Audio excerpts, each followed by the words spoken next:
ఆదాల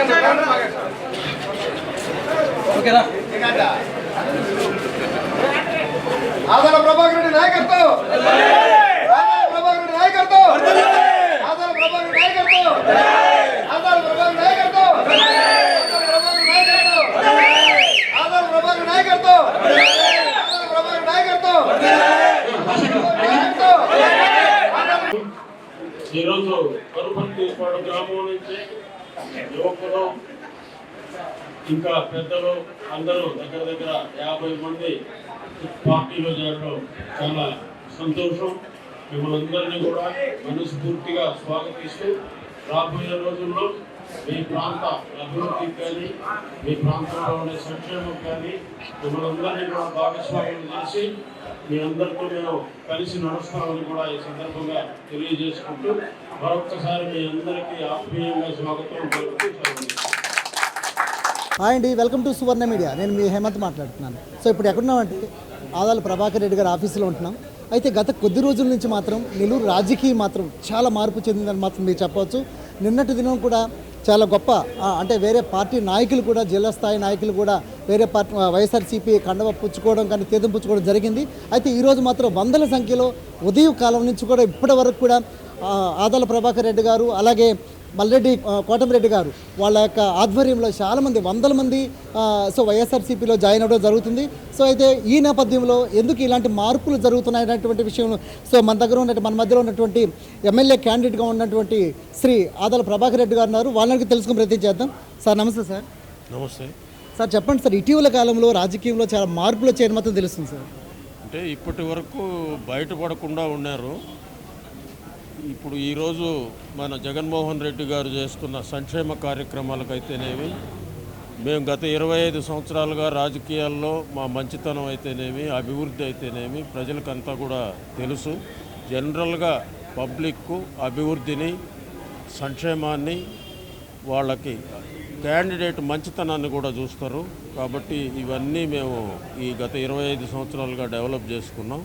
తద్వారా నేను ఎక్కడున్నా కూడా సర్వేపల్లిలో ఉంటే సర్వేపల్లిని చాలా అభివృద్ధి చేశాను. అక్కడ పోర్ట్ అయితేనేమి, అక్కడ పరిశ్రమలు అయితేనేమి, పవర్ ప్లాంట్లు అయితేనేమి, రోడ్లు, గ్రామాల్లో రోడ్లు ఈ రోజు కూడా నెల్లూరు రూరల్లో తీసుకుంటే గ్రామాల్లో వేసిన ప్రతి రోడ్డు కూడా నేనే వేసిన రోడ్డు ఉంటుంది, కానీ అవతల వాళ్ళు ఎవరు కూడా వేసిందే ఉండదు.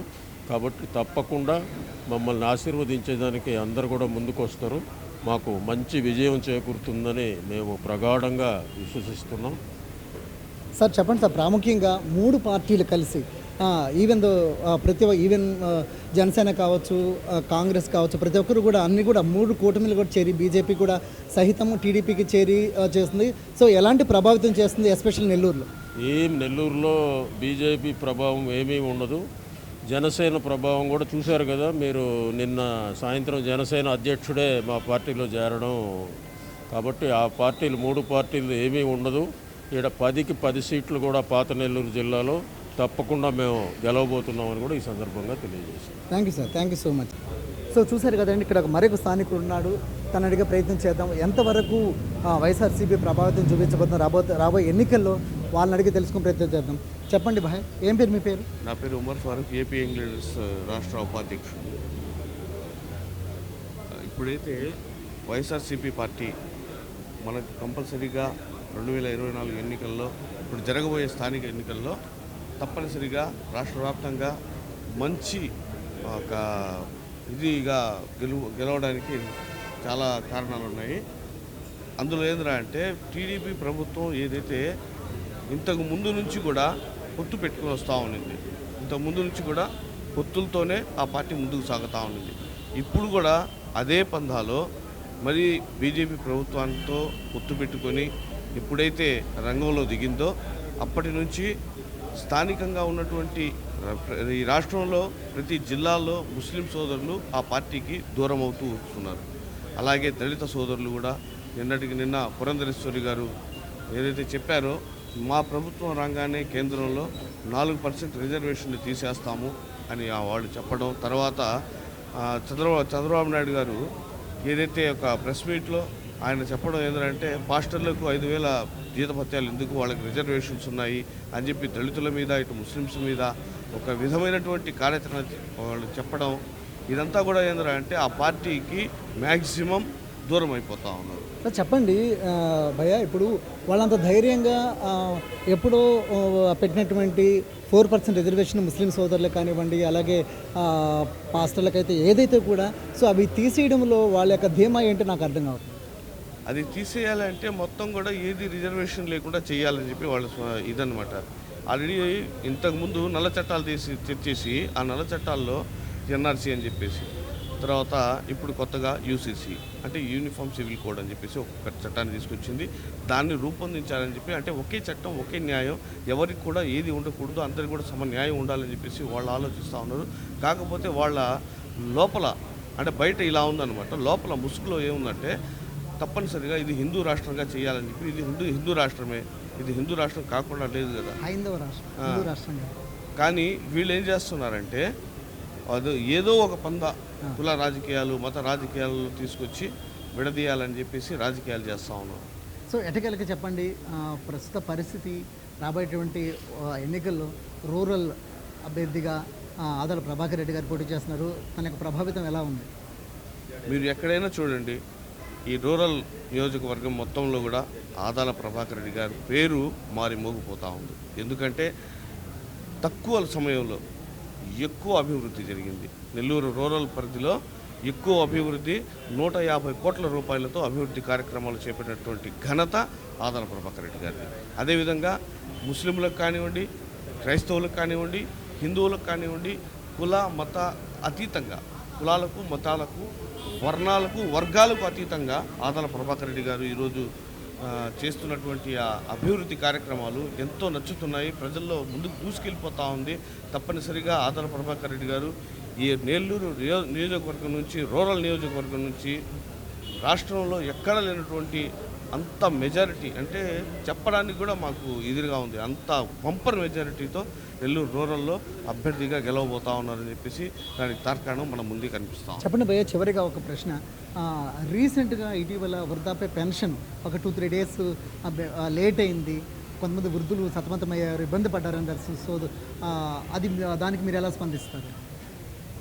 ఇంతకుముందు పెన్షన్లు తీసుకోవాలంటే పోయేసి పుస్తకాలు అక్కడ పెట్టేసి వాళ్ళు వచ్చేదాకా వెయిట్ చేస్తా, ఆ ఎండలో పెన్షన్ ఆగింది ఇప్పుడు, అంటే వాలంటీర్ వెళ్ళట్లేదు కదా. అదే ఇప్పుడు దానికి ఏంద్రా అంటే ఈ పెన్షన్ ఆగిపోవడం వల్ల వృద్ధుల్లో టీడీపీ ప్రభుత్వం మీద ఎక్కువ శాతంగా నిరసన వ్యక్తం అవుతూ ఉంది.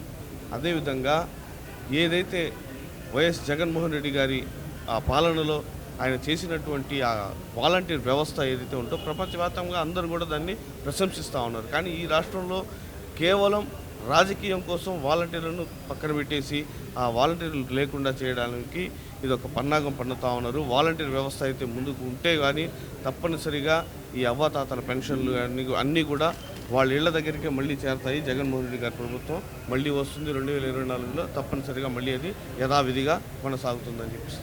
అంటే తొలి సంతకం కూడా అన్నాడు కదా, తొలి సంతకం కూడా 4,000 రూపాయల పెన్షన్తో సహా ఇది తప్పనిసరిగా వస్తుంది. జగన్మోహన్ రెడ్డి ప్రభుత్వం తప్పనిసరిగా చెప్పిన మాట చేశారు, చెప్పిందే చేస్తున్నారు కూడా. ఇక ఇప్పుడు జరగబోయేది కూడా తప్పనిసరిగా చెప్తా ఉన్నారు. ఏదైతే ఆయన చెప్తా ఉన్నారో తప్పనిసరిగా రాష్ట్రంలో మొదటి సంతకాలు ఇవే ఉంటాయి. ఆయన చెప్పిన మేనిఫెస్టో యథావిధిగా కొనసాగుతూ ఉంటుంది కూడా. థ్యాంక్ యూ సో మచ్ భయ్య.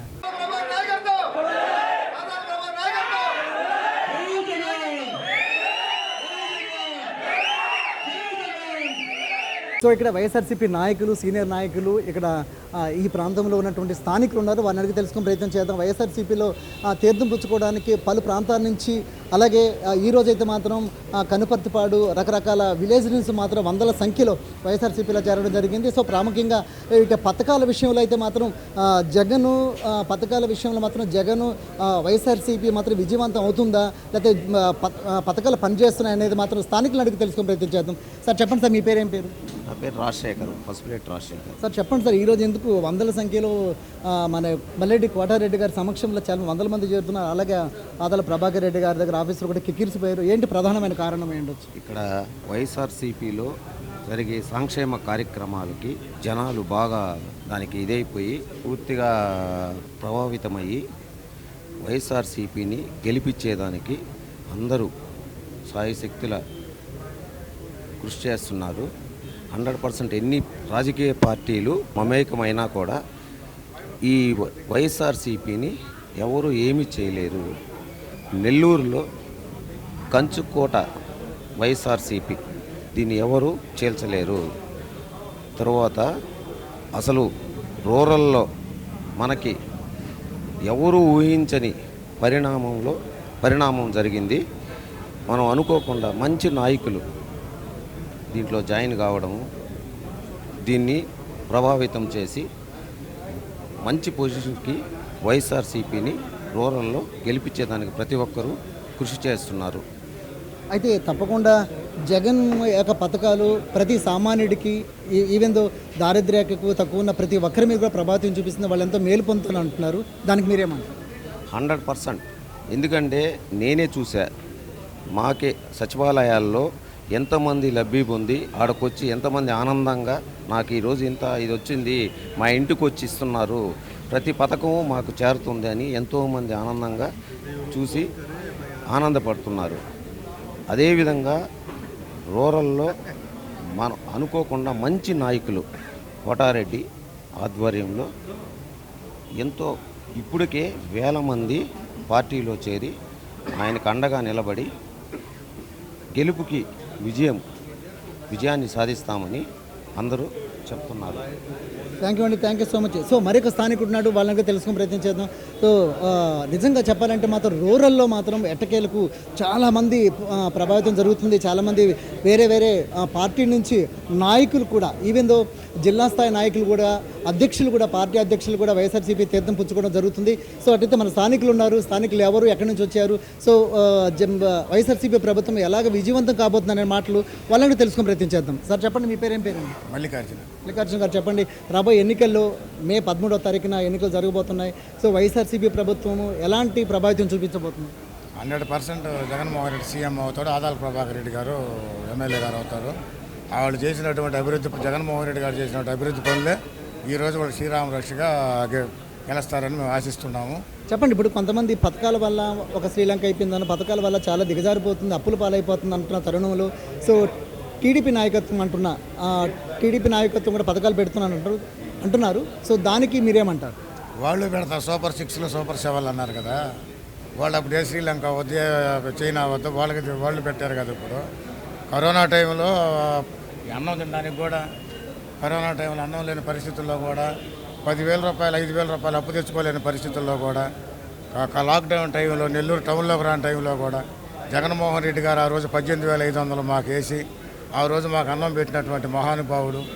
ఆ మహానుభావుడికి మేము ఆ రోజు మేము ఫిక్స్ అయ్యాము. జీవితం ఉన్న రోజులు ఆ జగన్మోహన్ రెడ్డి వదలకూడదు. ఆ జగన్మోహన్ రెడ్డి ఆ ఫ్యాను అని ఒక ఆశయంతో మేము ముందుకు పోతా ఉన్నాము. ఈ ఎలక్షనే కాదు, మేము బతుకున్న రోజులు కూడా జగన్మోహన్ రెడ్డికి మేము ఓట్లు వేస్తామని. సార్ చెప్పండి, ఎస్పెషల్లీ నారా చంద్రబాబు నాయుడు మహిళలకు ఉచిత బస్సు అని అంటున్నారు, అది ఎంతవరకు ప్రభావితం అవుతుంది? 2014లో ఇచ్చు కదా సార్. 2014లో కూడా మన ఆంధ్రప్రదేశ్లో నుంచి విభజన అయ్యి మనం యువతలకు వచ్చిన తర్వాత ఆ రోజు కూడా ఉచిత ఏదేదో చెప్పాడు కదా, రైతులు రుణమాఫీ అన్నాడు కదా. ఆ తర్వాత వచ్చేసి మళ్ళా పొదుపు వాళ్ళకి రుణమాఫీ అన్నాడు కదా, ఏదేదో చెప్పాడు కదా.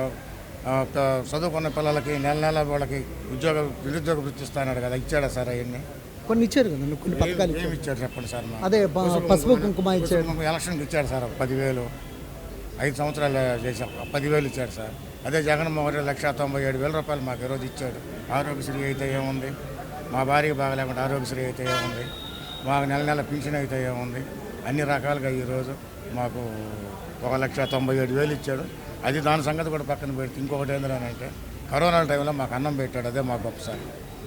ఇంకండి ఇప్పుడు నారాయణ గారు మంత్రిగా ఉన్నప్పుడు కూడా చాలా రోడ్లు కానివ్వండి, పార్కులు కూడా, ఇవన్నీ కూడా ఒక మంచి నగరానికి ధీటుగా నెల్లూరు నగరాన్ని కూడా తీర్చిదిద్దాడు కదా. అంతకుముందు 10 సంవత్సరాలు ఏం చేశాడు సార్ ఆయన? ఈ లాస్ట్ ఎలక్షన్లో లాస్ట్ మూమెంట్లో 14 నుంచి చేశాడే కానీ అంతకుముందు కూడా ఉన్నాడు కదా, అప్పుడు చేయొచ్చు కదా సార్ ఆయన. ఇది పరిస్థితి అయింది సార్. పరిస్థితి ఆదాల ప్రభాకర్ రెడ్డి గారు గెలుస్తాడు, జగన్మోహన్ రెడ్డి గారు సీఎం అవుతాడు. థ్యాంక్ యూ అండి, థ్యాంక్ యూ సో మచ్ అండి. సో చూశారు కదండి, ఇవాళ ఏపీఆర్ ఆఫీస్ దగ్గర వందల మంది రూరల్ ప్రాంతాల నుంచి అనేక మంది యూత్ అలాగే పెద్దలు ప్రతి ఒక్కరు కూడా వైఎస్ఆర్సీపీ కండవా పుచ్చుకోవడం జరిగింది. సో వీటన్నిటికి పర్యవసానంగా మనం మాట్లాడాలంటే మాత్రం ఖచ్చితంగా వైఎస్ఆర్ ప్రభుత్వం చేపట్టినటువంటి పథకాలు మాత్రం ప్రతి పేదవానికి అలాగే ప్రతి సామాన్యుడికి అందుతున్నాయి కాబట్టి ఈసారి కూడా కంపల్సరీగా జగన్ ప్రభుత్వం వస్తుందని వాళ్ళు ధీమా వ్యక్తం చేస్తున్నారు.